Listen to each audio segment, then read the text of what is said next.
কাজী রেজাউল হোসেন।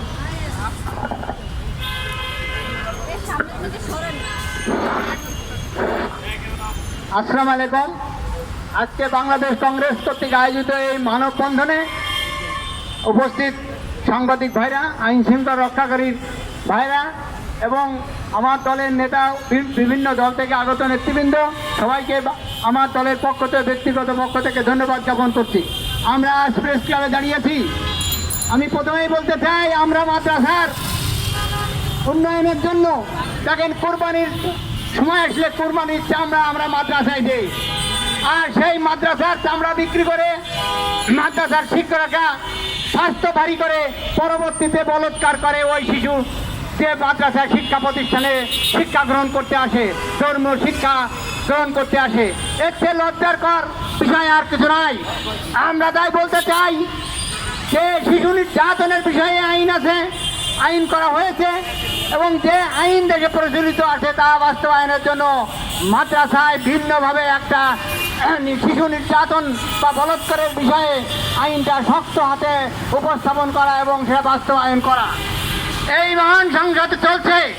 এই সংসদে প্রধান দল বিএনপি, বিরোধী দল জামাতে ইসলাম সহ অন্যান্যরা, এই সংসদ দীর্ঘদিন চলল।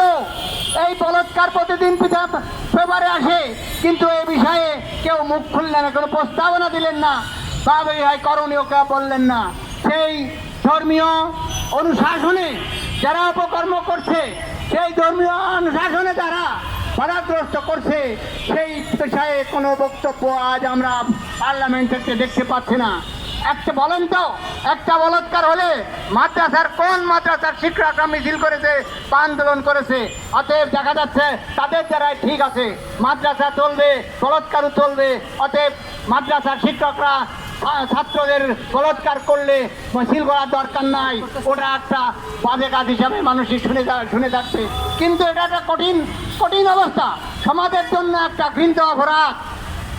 আমরা তাই চাই বাংলাদেশ কংগ্রেস এই মাদ্রাসায় যাতে কোনো বলৎকার আর দ্বিতীয়বার না ঘটে, করলে তার জন্য কঠোর হস্তে দমন করে সরকার, সেভাবে একটা আইনানুগ ব্যবস্থা গ্রহণ করা হোক। না হলে ওই মাদ্রাসার শিক্ষকরা অনেক বড় বড় কথাকার মিছিল করে, আমরা শুধু তখন মাদ্রাসার বিরুদ্ধে এই বলৎকার নিবারণের জন্য রাস্তায় নামতে বাধ্য হব। জাতির সামনে একটা লজ্জাস্কর হবে যে ধর্মীয় প্রতিষ্ঠানে মাদ্রাসায় অপকর্ম চলে। আজ আমাদের কোমলমতি শিশুরা যারা স্কুলে যায়, দেখা যাচ্ছে সেদিন পত্রিকায় দেখলাম তাদের খাবার পচাবাসি খাবার দেওয়া হয়েছে। তাদের প্রতি কোনো ভ্রুক্ষেপ নাই, এবং যেভাবে ওই শিশুদের খাবারের অসুস্থ হয়ে পড়লো সেটা ব্যাপারে কোনো সিদ্ধান্ত নাই। কারণ আজ ওই কন্ট্রাক্টর ছিল একজন দলীয় কন্ট্রাক্টর। অতএব দলবাজি আমাদের দেশের সব কিছুর সর্বশান্ত করে দিচ্ছে। ক্ষমতা আসার পর দলের লোকজন কিভাবে ভালো হবে, দলীয়করণ কিভাবে করা হবে, দলের লোক কিছু করলে সেটার বিচার হবে না, এই যে প্রবণতা আমাদের রাজনৈতিক এবং দেশের অঙ্গনে একটা বড় উন্নয়নের বড় বাধা। সমাজকে আগে যত উন্নয়ন হোক, আমাদের সমাজকে আগে ঠিক করতে হবে। মানুষের জীবন জীবিকা এবং শিক্ষা, বাসস্থান, এরা হচ্ছে মানুষের মৌলিক মানবিক অধিকার। আমাদের শিক্ষার ক্ষেত্রে যদি বাধাগ্রস্ত হয়, তাহলে আমাদের বড় 24 সাল বিল্ডিং তো কিছু আসে যায় না। আমাদের দরকার ওই কোমলমতি শিশু যে জন্মগ্রহণ করার পরে সুশিক্ষায় শিক্ষিত হবে। যাদের টাকা পয়সা নাই তারাই বেশিরভাগ সময় মাদ্রাসায় আর্থিক অনটনের কারণে ভর্তি হয়, আর সেই আর্থিক অনটনের মাদ্রাসায় ভর্তির সুযোগ নিয়ে তাদেরকে বলৎকার করা হচ্ছে।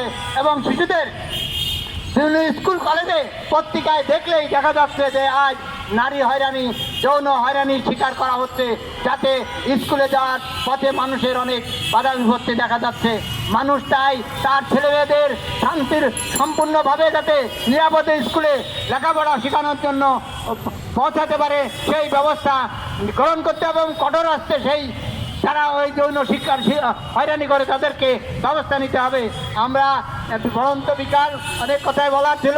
আমরা শুধু বলতে চাই এবং শিশু নির্যাতন এবং মাদ্রাসায় বলৎকারকে বন্ধ করা হোক এবং বন্ধ করার জন্য যত কঠোর আইন দরকার তার ব্যবস্থা করা না হলে ওই সমস্ত হুজুর মাদ্রাসার টুপি মাথায় এই পাঞ্জাবি বড় পাঞ্জাবি পরে মাদ্রাসায় যারা বলৎকার করে শিশুদের নির্যাতন করে তাদের ব্যবস্থা আমাদের কঠোরভাবে আন্দোলন করে তুলব। ধন্যবাদ সবাইকে। আমরা সবাইকে উপস্থিত থাকার জন্য বাংলাদেশ কংগ্রেসের পক্ষ থেকে আবারও ধন্যবাদ জানিয়ে শেষ করছি। বাংলাদেশ কংগ্রেসের মূলনীতি সুস্থ ধারার রাজনীতি।